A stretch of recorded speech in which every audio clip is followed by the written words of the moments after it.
Hello, dear boat friends, and welcome to another episode of our YouTube channel. This time we are not talking about the inland waterways in Great Britain. This time we are looking over the border to France. And the reason for this is I got a Christmas present from Marlene this year with a book of the inland waterways from France, and it's a very thick and very comprehensive one. And here you can find all the canals and rivers in France, and I will show you a bit of the inside of this book.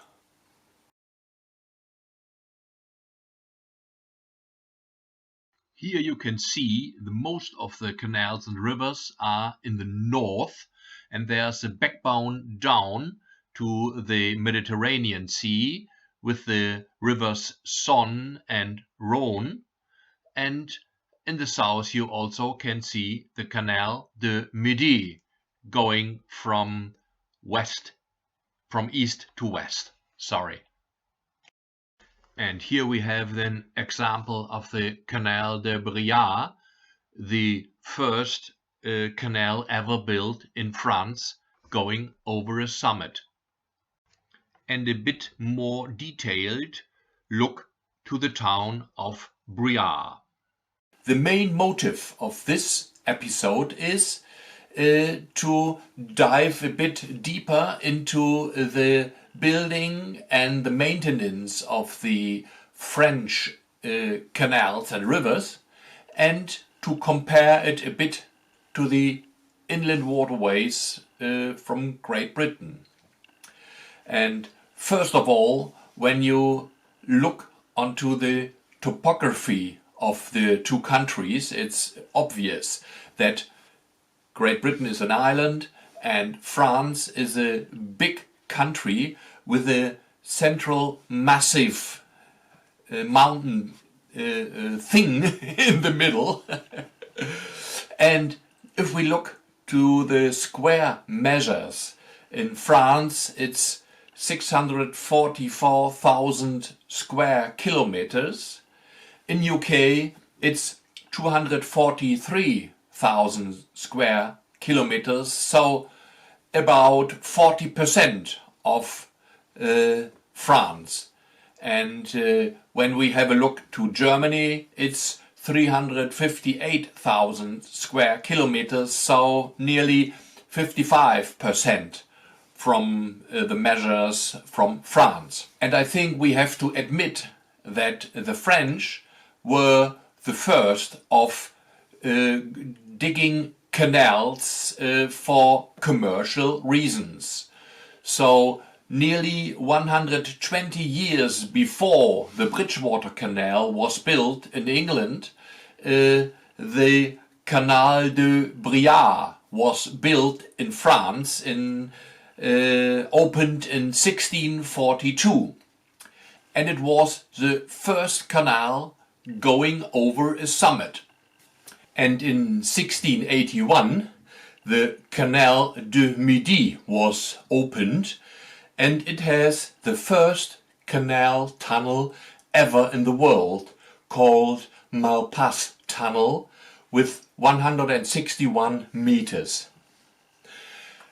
Interestingly, when we have a look in which century how many of the canals were built, it's very interesting to see that in France, in the 18th century, only 8% of all the inland waterways in France were built in the 18th century.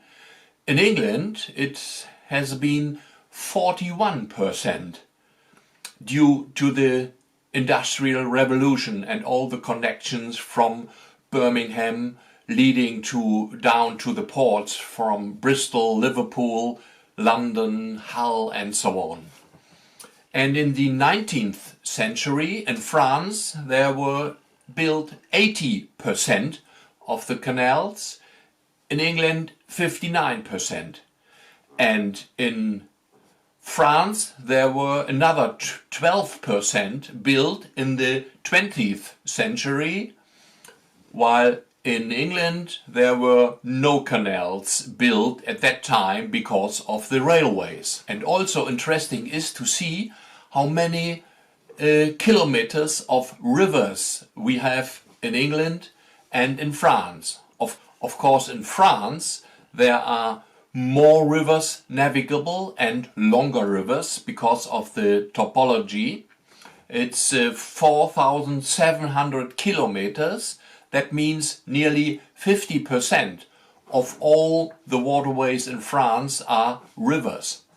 In England, of course, shorter rivers going very quickly to the sea. So it's only about 1,500 kilometers of navigable rivers in England. That means nearly 25% of the inland waterways are rivers. The rest are canals. And another different approach was in England. The canals were built with private money, and in France it was from the beginning most of the canals were built with government money. And so there was more strategical planning. They were very early thinking about standard dimensions of the locks and so on. And the French have broad canals, and most of them in a straight line, so very efficient and economically. And it's interesting to see that meanwhile the French also are looking for different types of waterways. There are waterways in national interest, and the rest of them they try to give to the local governments to improve this for tourism and so on. I can show you a picture of the canals and rivers with national interest. As you can see, the canals and rivers in national interest are with the color red. And in the north, that's the former industrial area of France. There is a connection from west to east, the River Seine, and going with canals to Germany, close to Strasbourg, to meet the River Rhine, and also the River Moselle going into Germany, and the Moselle is also going into the River Rhine. And there are also connections into Belgium. And you can see the backbone down to the Mediterranean Sea, as we have already spoken about a few minutes ago. The yellow colored canals are already given over to the regional governments, and the blue ones are still under the responsibility of the government, the central government, but the plan is to give them away to the regional governments later on. So as we can see, there is a different approach. In England now we have the Canal and River Trust, and it's a non-profit organization, and in France it's a network of commercial waterways, and the others are going back a bit, and it's not so easy. They also have problems with water management, and maybe the more rural canals in the responsibility of the local governments will have more problems in the future. So maybe some of the rural canals will not be navigable anymore in the future. I don't know, but I have read it in the book that there are problems about this situation. And now I have also a bit more detailed comparison to the facts and figures of these two canal systems. Sorry, it looks a bit complicated, but I will guide you through this page. You see two columns. The first is England, Scotland and Wales, and the second is France. So the total length of canals and rivers ever built or made navigable, 6,428 kilometers in the UK and 9,173 kilometers in France. But if you see how many are navigable nowadays, in England only 70%, 4,482 kilometers, but in France nearly the whole network with 9,143 kilometers. About the proportion between rivers and canals we have already spoken. It's in England 25% rivers, 75% canals. In France it's more 50-50. And very interesting is the number of locks ever built. In England 3,112. That means, roughly speaking, every 2 kilometers is one lock, and in France 2,232. That means every 4 kilometers is a lock. But the canals with most locks, they are very similar. The Grand Union Canal in England with 166 locks within 222 kilometers. That means 0.74, and the Canal de Bourgogne with 189 locks within 242 kilometers, which means 0.78. The next point is the number of tunnels ever built. A lot more in England, 127, and in France only 35. The total length in England 77 kilometers, in France 50 kilometers.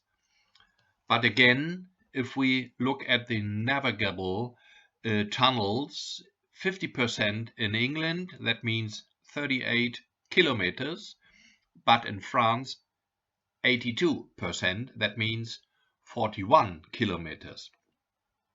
And the longest tunnel ever built, of course, in England, the Stanage Tunnel, 5.2 kilometers long, and in France the Du Rove Tunnel, 7.1 kilometers long. And nowadays navigable, of course, the Stanage Tunnel in England and the Reckyvale Tunnel with 5.7 kilometers length. And last but not least, the highest canal summit in England, the Huddersfield Narrow Canal with 197 meters above sea level, and in France the Canal de Bourgogne, nearly double, with 379 meters. But don't get me wrong, this isn't a competition between the two countries, it's just the facts and figures, and I tried to explain a bit the differences. So I hope this was a bit interesting for you and not too long. And in the end, I have put in some pictures of our 3 family holidays we made in the time between 1991 and 1996 with hireboats. These are only a few pictures because there was no videoing and so on at that time, but I hope this is interesting for you too.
Okay, that was it for this time.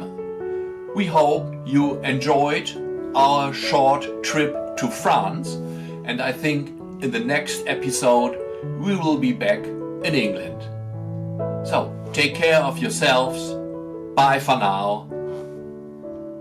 Cheerio.